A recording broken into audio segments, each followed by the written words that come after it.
Mon nom est Marc-André et je suis un alcoolique. On va faire un petit récapitulatif de la semaine dernière. On a vu la 4e étape dans notre gros livre des alcooliques anonymes de la page 72 à 80. Aujourd'hui, on va voir la 4e étape expliquée dans le 12-12. On va faire un petit retour sur la page 72 qui dit ceci dans notre gros livre. Nous avons donc commencé par un inventaire personnel. C'était la 4e étape. Une entreprise dont on ne fait pas l'inventaire régulièrement est vouée à la faillite. Et là, un petit peu plus bas, dans la page 72, on nous dit, c'est précisément ce que nous avons fait avec nos vies. Nous avons réuni les faits honnêtement. On sait que les 3 éléments essentiels, l'honnêteté fait partie de ça. L'honnêteté, l'ouverture d'esprit et la bonne volonté sont les éléments nécessaires au rétablissement permanent. Ensuite, on dit d'abord, nous avons cherché les faiblesses de notre personnalité qui avaient causé notre faillite, convaincus que notre moi sous toutes ses formes avait entraîné notre perte. Nous avons étudié les façons dont il se manifestait le plus souvent. Et la première façon de se manifester, dans la page 72, on nous parlait du ressentiment. Et à la page 73, on nous donne une description là, d'un tableau qu'on doit faire en 4e étape. On dit l'objet de mon ressentiment, la cause de mon ressentiment et la blessure. Quelle blessure que ça crée chez Marc-André? Ça, c'est à la page 73 dans notre gros livre. Et pour ceux qui s'intéressent, on a un document qui est accessible dans le chat pour la 4e étape. Alors, c'est accessible à tous. Et il y a un document aussi qui explique comment étudier le 12-12 et le gros livre parallèlement. Ensuite, on dit, à la page 74, nous avons passé nos vies en revue. Rien n'avait plus d'importance que d'être précis et honnête. Puis, nous avons soigneusement analysé ce qui en ressortait.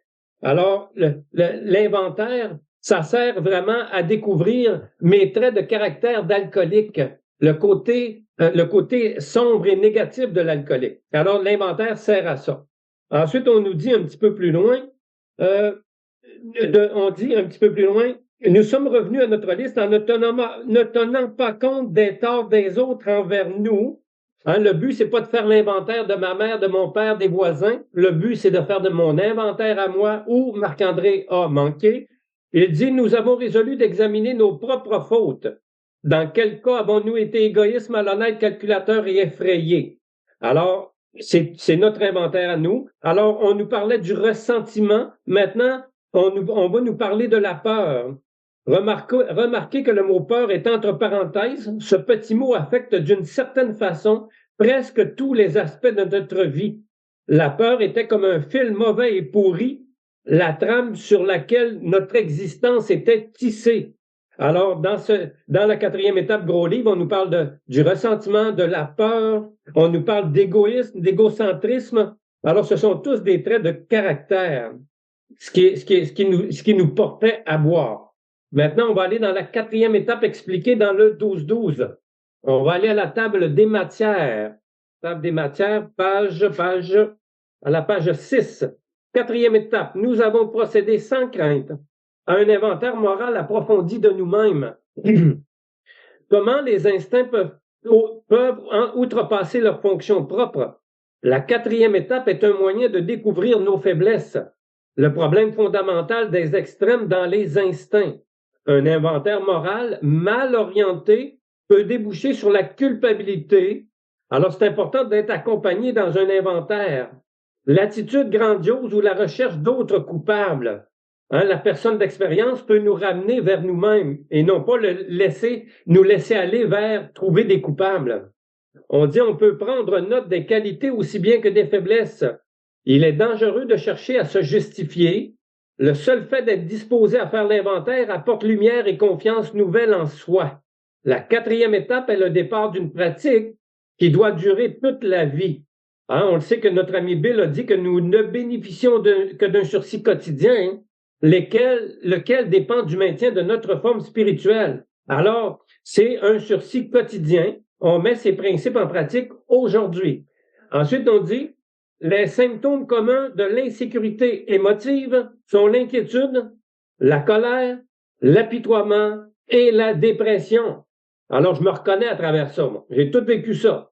Et surtout l'apitoiement, j'étais dans le marécage de l'apitoiement.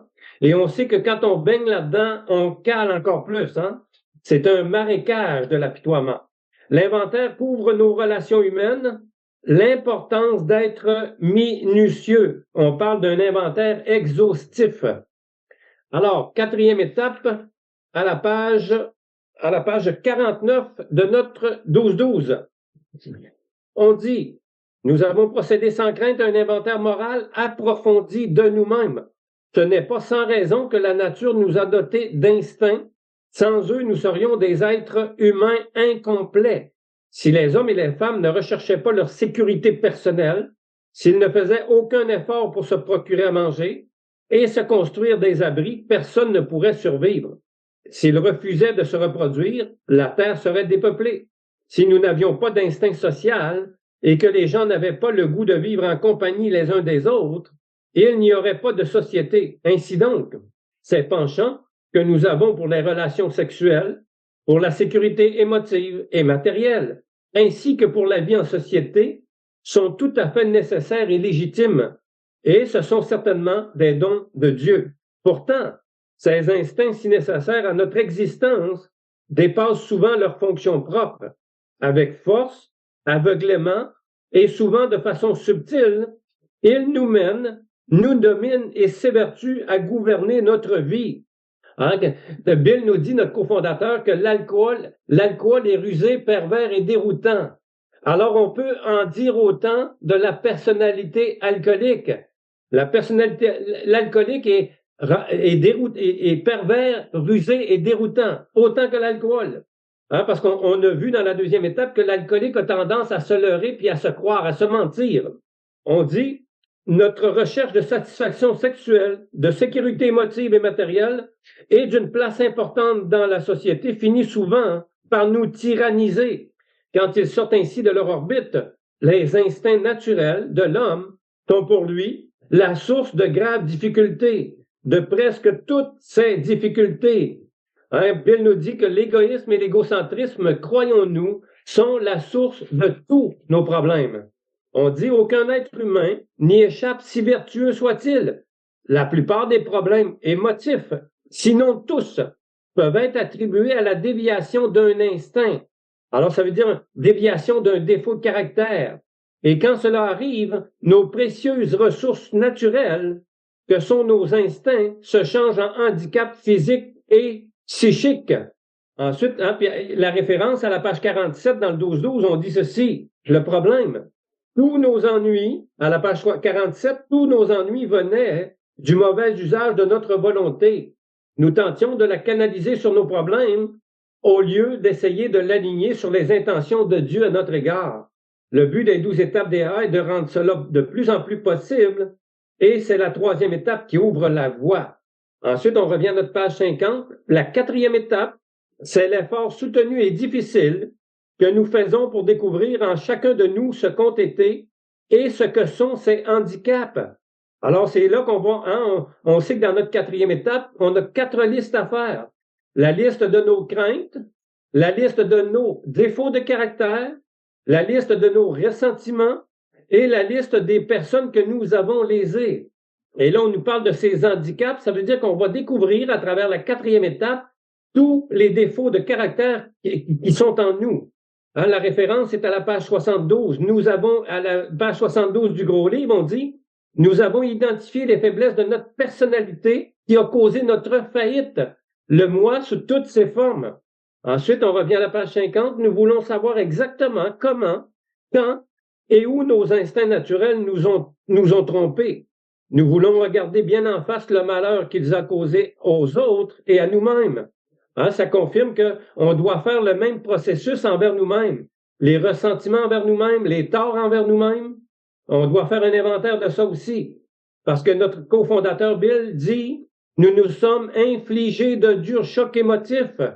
Hein, l'alcoolique est très dur avec lui-même. Ensuite, à la page 50, on dit toujours, en identifiant nos anomalies émotives, dans la méthode de graves désordres émotifs et mentaux. Nous pouvons entreprendre de les corriger. À défaut de faire cet effort de façon constante et soutenue, nous ne pouvons guère trouver de sobriété et de satisfaction.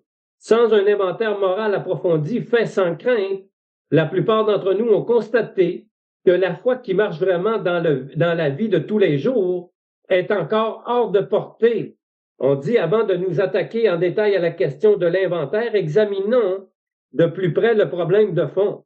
Prenons le cas d'une personne pour qui le désir sexuel prime sur tous les autres. Son besoin impérieux risque de compromettre sérieusement sa sécurité émotive et matérielle, ainsi que sur sa position sociale. Un autre nourrira une telle obsession de la sécurité financière qu'il ne voudra rien faire d'autre que d'accumuler des biens. À la limite, il peut devenir avare ou même un solitaire qui se prive des joies de l'amitié et de la famille. On appelle ça dans le jargon AA des workaholics.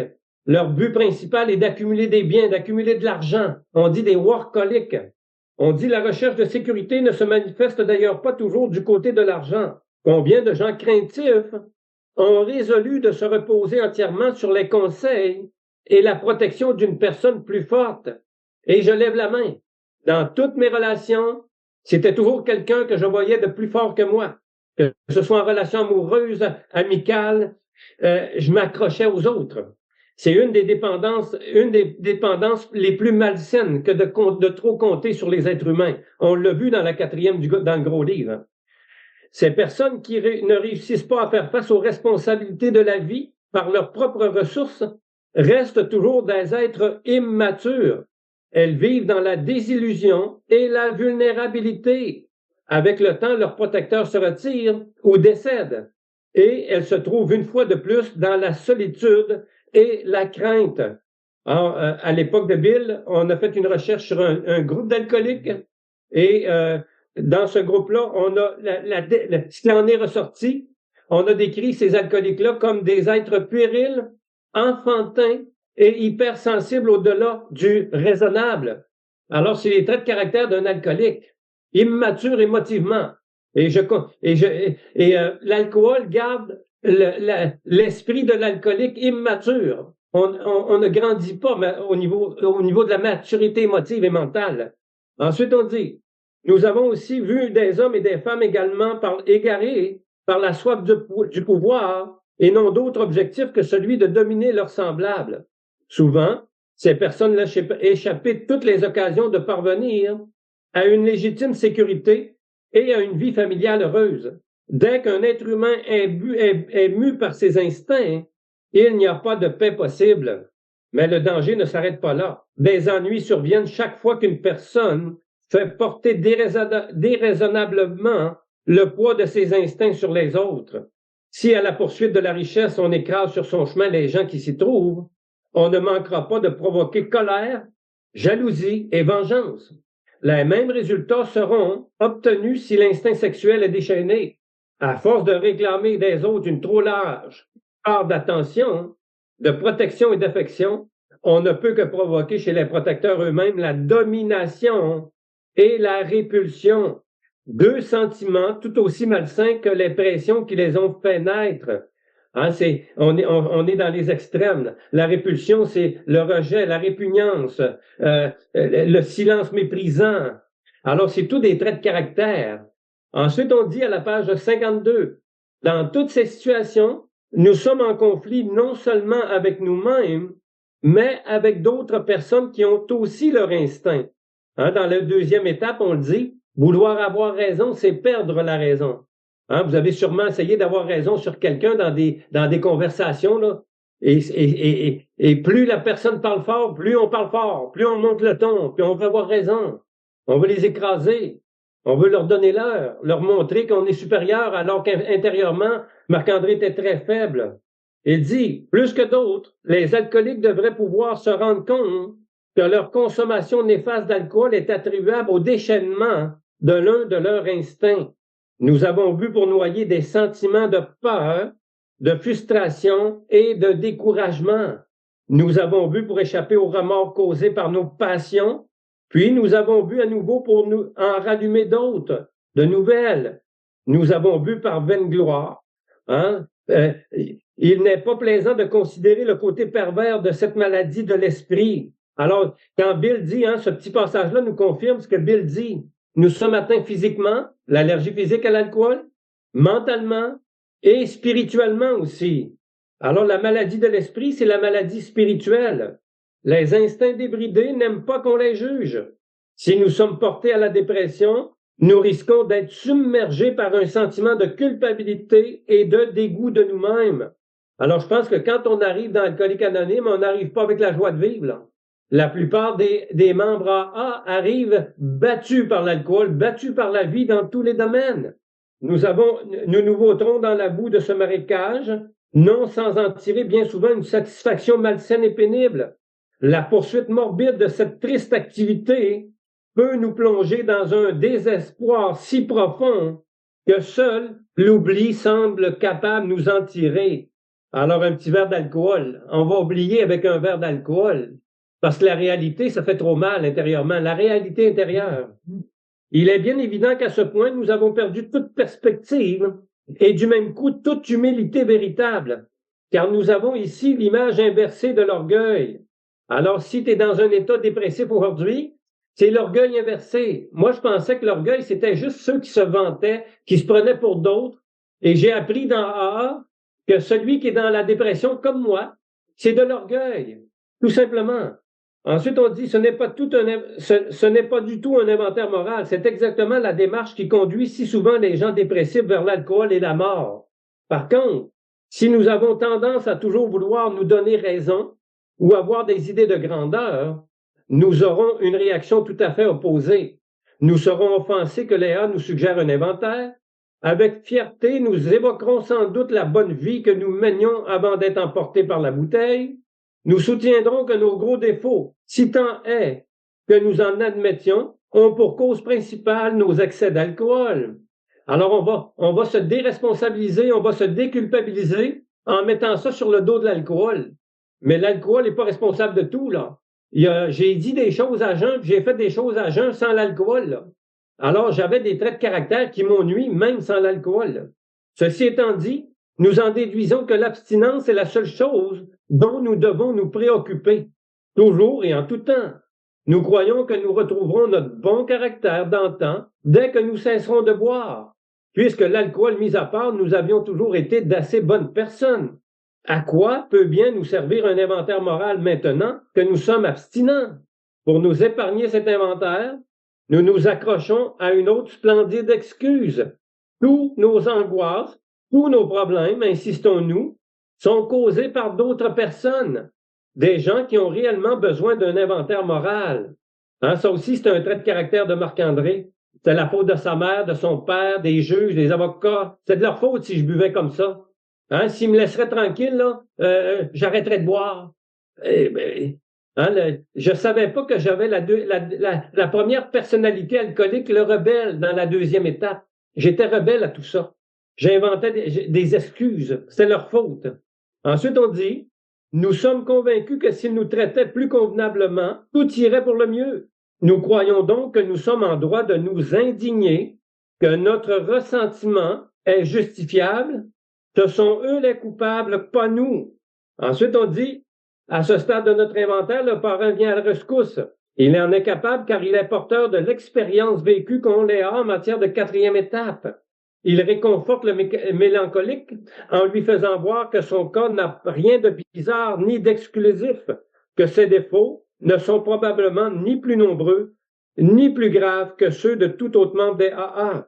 Pour en donner rapidement la preuve, le parrain décrit volontiers avec simplicité et sans prétention ses propres défauts anciens et actuels.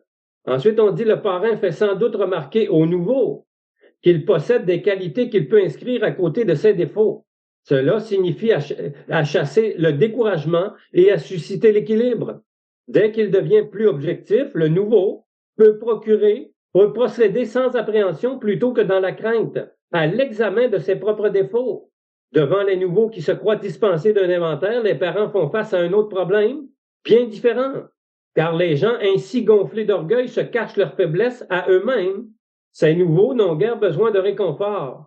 Il s'agit plutôt de les aider à découvrir cette fissure qui, dans la muraille de leur amour-propre permettrait à la lumière de la raison de filtrer. Tout d'abord, on peut leur dire qu'au temps de leur abus, la majorité des membres AA ont gravement souffert de cette manie de se justifier. Pour la plupart, se justifier consistait à inventer des excuses pour expliquer leur abus d'alcool et toutes sortes d'écarts idiots et dégradants. Nous étions des maîtres dans l'art d'inventer des alibis. Il fallait boire parce que le temps était dur ou parce qu'il était meilleur. Il fallait boire parce qu'à la maison, l'amour régnait ou était absent. Alors, un petit peu plus bas, à la page 54, il nous dit, selon nous, c'était les situations qui nous portaient à boire quand nous avons essayé d'y remédier pour constater que nous ne pouvons pas réussir comme nous l'aurions vraiment souhaité. Nous nous sommes mis à boire de façon incontrôlable et nous sommes devenus alcooliques. Alors, c'est progressif, hein? Ça confirme ce que Bill nous a écrit là, dans son histoire, hein, le buveur social. Ensuite, on tombe au gros buveur, le besoin de boire se développe, s'accentue, hein, le gros buveur. Et après ça, il nous décrit l'alcoolique chronique, lorsque l'alcool n'est plus un luxe, mais une nécessité. C'est devenu nécessaire. Ensuite, on dit, il ne nous est jamais venu à l'esprit qu'il fallait nous changer nous-mêmes pour nous ajuster aux situations, peu importe lesquelles. Mais chez les AA, nous avons appris peu à peu qu'il fallait intervenir contre nos ressentiments vindicatifs, contre l'apitoiement et l'orgueil injustifié. Il nous fallait prendre conscience que nous tournions les gens contre nous chaque fois que nous voulions jouer les grands seigneurs. Il nous fallait prendre conscience qu'en nourrissant des rancunes et en préparant des vengeances par suite de nos échecs, nous faisions pleuvoir sur nous-mêmes les coups que notre colère destinait aux autres. On dit, nous avons appris que dans nos crises d'exaspération, notre premier souci devait être d'apaiser notre agitation, peu importe à qui ou à quoi on l'attribuait. Prendre du recul, c'est ce que le mode de vie m'a appris. Faire un inventaire, la 10e étape. Hein, il y a plusieurs moments de la journée où je peux faire mon inventaire, me remettre en question. Ensuite, toujours à la page 55, il nous a fallu beaucoup de temps avant de constater à quel point ces émotions excessives faisaient de nous des victimes. Nous pouvions les déceler rapidement chez les autres, mais lentement en nous-mêmes. Tout d'abord, nous avons dû admettre que nous avions plusieurs de ces défauts, même si cette découverte était pénible et humiliante. Hein, vous n'êtes pas arrivé d'en haut là, par vertu, là, hein, à coup d'humiliation. Bill nous l'a dit. Hein, on arrive à A parce que c'est à coup d'humiliation. L'alcool nous a fait fléchir les genoux. Hein, des situations, on s'est ramassé dans des situations avec des personnes dégradantes souvent. Alors, pénibles et humiliantes. On dit, nous avons dû faire appel à toute notre bonne volonté, rien que pour nous y mettre. Ensuite, on dit, car nous avions commencé à nous regarder un peu plus de recul, c'est-à-dire à acquérir de l'humilité. Ensuite, on dit évidemment, le tempérament du dépressif et celui de l'assoiffé de pouvoir sont des types extrêmes de personnalité et ils sont légion chez les AA et dans le monde entier. Un petit peu plus bas, la page 56, les êtres humains ne sont jamais tout à fait semblables et chacun d'entre nous doit, comme il fait son inventaire, déterminer ses propres défauts. Alors, c'est pas à personne d'autre d'identifier tes propres défauts. Oui, tu peux avoir une liste, mais c'est à toi de le faire. C'est pas à l'autre de te le dire, mais à toi de l'identifier. Ensuite, toujours à la page 56, on dit, réfléchissons maintenant à la nécessité de faire la liste des défauts de personnalité les plus évidents que nous avons tous en commun à divers degrés. Pour ceux qui ont reçu une éducation religieuse, cette liste se présenterait comme une série de violations graves des principes moraux. Un petit peu plus bas, on dit, il y a beaucoup de désordre chez nous, les alcooliques, et nous aurons beaucoup à faire si nous voulons obtenir la sobriété. Et je parle aussi de la sobriété émotive, parce que Bill nous parle de deux sortes de sobriété. La sobriété d'alcool et la sobriété émotive. Hein, on dit, il y a beaucoup de désordre chez nous, les alcooliques, et nous aurons beaucoup à faire si nous voulons obtenir la sobriété, nous améliorer et être vraiment en mesure de faire face à la vie. Pour éviter la confusion et nous entendre sur le nom à donner à ces défauts, utilisons une liste universelle reconnue des principales faiblesses humaines, celle des 7 péchés capitaux, ou c'était mieux, les 7 défauts de caractère de l'être humain, les plus prédominants l'orgueil, l'avarice, l'argent, la luxure, le sexe, la colère, la gourmandise, alors la nourriture, l'envie et la paresse. Ce n'est pas par accident que l'orgueil vient en tête de liste, car l'orgueil qui mène à l'auto-justification, on a vu ça dans la deuxième étape, et qui est toujours aiguillonné par quelque peur consciente ou inconsciente, est la principale source des difficultés humaines, le principal obstacle à tout progrès véritable. L'orgueil nous entraîne à imposer aux autres et à nous-mêmes les exigences qu'on ne saurait satisfaire sans dénaturer ou mal utiliser les instincts que Dieu nous a donnés. Ça décrit bien, quand on parle de la première étape, perdre la maîtrise de sa vie. Nos instincts nous font perdre la maîtrise de notre vie parce qu'ils sont débridés. Ensuite, on dit, quand notre vie n'a plus d'autre objectif que de satisfaire nos instincts sexuels, notre besoin de sécurité ou notre ambition sociale, l'orgueil entre alors en scène pour justifier nos excès. Toutes ces faiblesses engendrent la peur, qui est en soi une maladie de l'âme. À son tour, la peur engendre d'autres défauts. La crainte déraisonnable de ne pouvoir satisfaire nos instincts nous porte à convoiter les biens des autres, à avoir soif de pouvoir ou de sexe, à nous mettre en colère quand nos besoins instinctifs sont menacés, à envier les autres quand leurs rêves semblent se réaliser, et non les nôtres. Nous mangeons, nous buvons, nous nous jetons sur à peu près tout au-delà de nos besoins, comme si nous avons toujours peur d'en manquer. Et littéralement affolés à l'idée de travailler, nous restons dans l'oisiveté, nous tuons le temps, nous remettons tout au lendemain, et au mieux, nous travaillons à contre-cœur ou à demi-régime. Moi, j'avais ce trait de caractère-là, de repousser plus tard. Lorsque Léa lui propose de faire sans crainte un inventaire moral, le nouveau croit qu'on lui en demande plus qu'il est capable de faire. Son orgueil et sa peur se liguent pour le faire reculer chaque fois qu'il tente de s'examiner. Mais d'après le témoignage de membres qui ont vraiment fait l'expérience de l'inventaire moral, cet orgueil et cette peur ne sont que des épouvantails et rien de plus. C'est une imagination de mon esprit.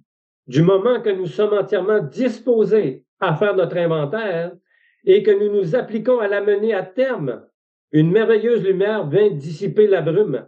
Par suite de notre persévérance, naît en nous un tout nouveau type de confiance et nous éprouvons un soulagement indescriptible de pouvoir enfin nous regarder en face.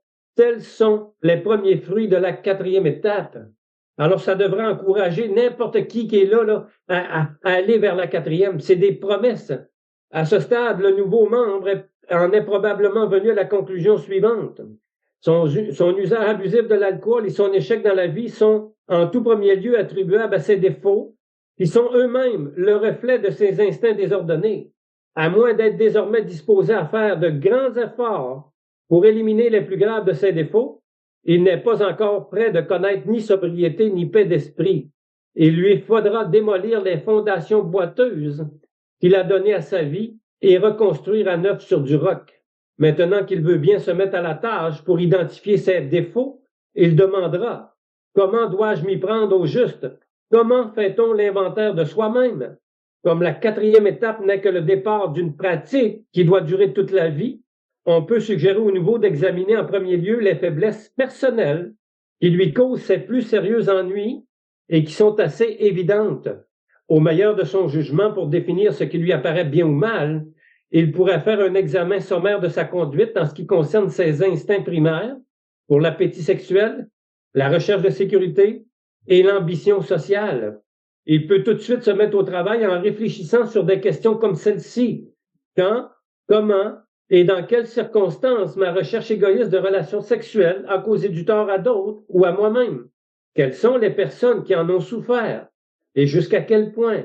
Ai-je gâché mon mariage à cause du tort à mes enfants? Étais-je tourmenté de remords que rien ne pouvait apaiser? Est-ce que je me soutenais d'être que la victime et non l'agresseur? Comment ai-je réagi à la frustration en matière sexuelle? Ensuite, la liste est longue. Pour la plupart des alcooliques, il importe également d'interroger leur conduite sur le plan de la sécurité émotive et de la sécurité financière. C'est trop souvent dans ces domaines que la peur, la cupidité, la possessivité et l'orgueil ont exercé leur pire ravage. Les alcooliques peuvent presque tous se poser des questions comme « quels sont, en plus de mon problème d'alcool, les défauts qui ont contribué à mon instabilité financière? Est-ce que la peur ou un sentiment d'incompétence au travail a miné ma confiance et engendré des conflits intérieurs? Et là, encore, il y a une longue liste. Ensuite, on dit dans cette liste-là, mon impression d'inaptitude, bluffant, trichant, maugréant. Il dit, je joue les personnages, ambition sans scrupule, trahir mes associés, emprunteur sans limite. Et là, on nous décrit un peu le trait de caractère d'un mauvais payeur ou de quelqu'un qui a des problèmes avec les finances. Ensuite, on dit, tous les alcooliques qui ont perdu des emplois, des proches ou des amis à cause de leur excès doivent s'imposer un examen serré afin d'établir comment ils ont fait crouler leur sécurité sous leur défaut de personnalité. Alors, ça confirme que le problème, ce n'est pas les autres. Le problème, c'est Marc-André. J'avais pas les aptitudes et les capacités émotives et mentales de réagir d'une manière saine, peu importe les circonstances. Je les avais pas. Les symptômes les plus courants de l'insécurité émotive sont l'inquiétude, la colère, l'apitoiement et la dépression, dont les causes semblent parfois se trouver à l'intérieur de nous-mêmes et d'autres fois à l'extérieur. Dans ce domaine, l'inventaire exige un examen attentif de toutes les relations personnelles qui donnent lieu à des difficultés permanentes ou occasionnelles.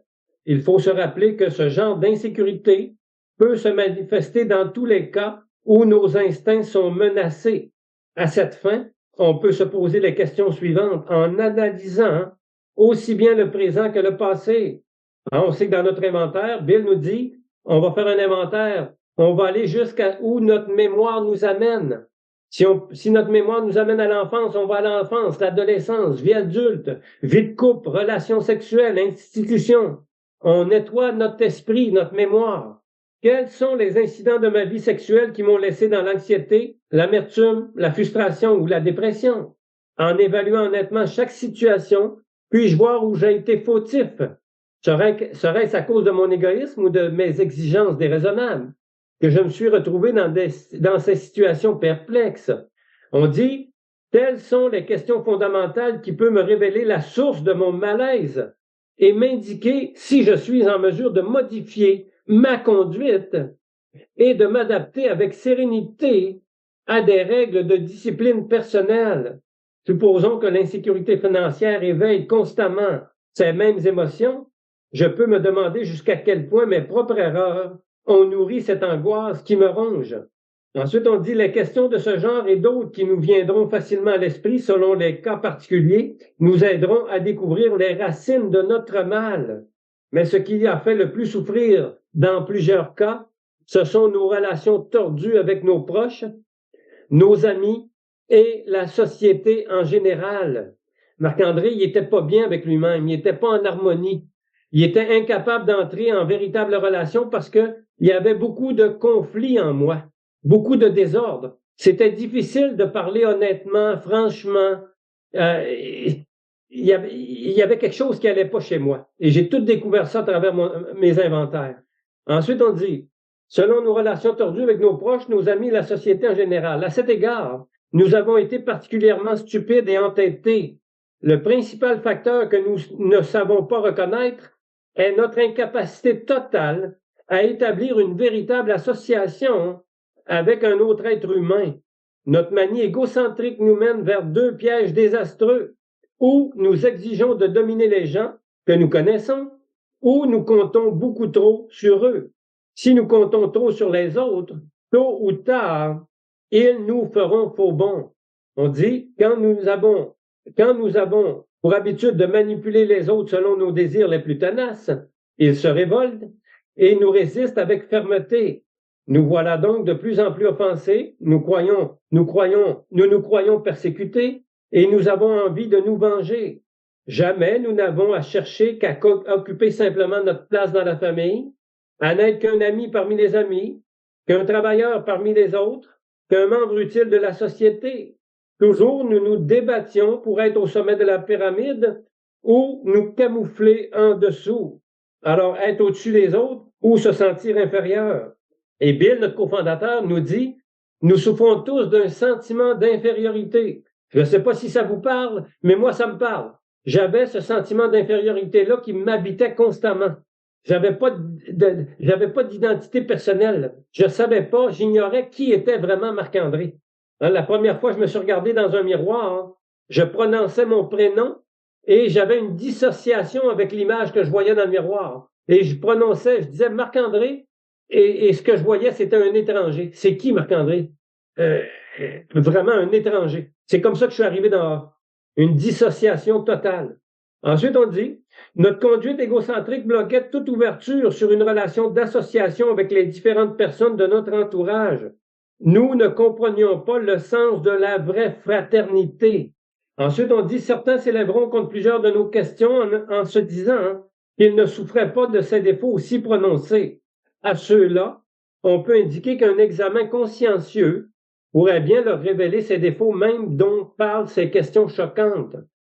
Comme notre dossier ne paraissait pas si mal en surface, hein, on sait que l'habitude de l'alcoolique, l'attitude de l'alcoolique, là, c'est qu'on va pas dans le fond des choses, on va parler, mais juste en superficie. Aller intérieurement, là, c'est trop douloureux, ça fait trop mal. On parle pas de ça à personne. Fermé comme une huître.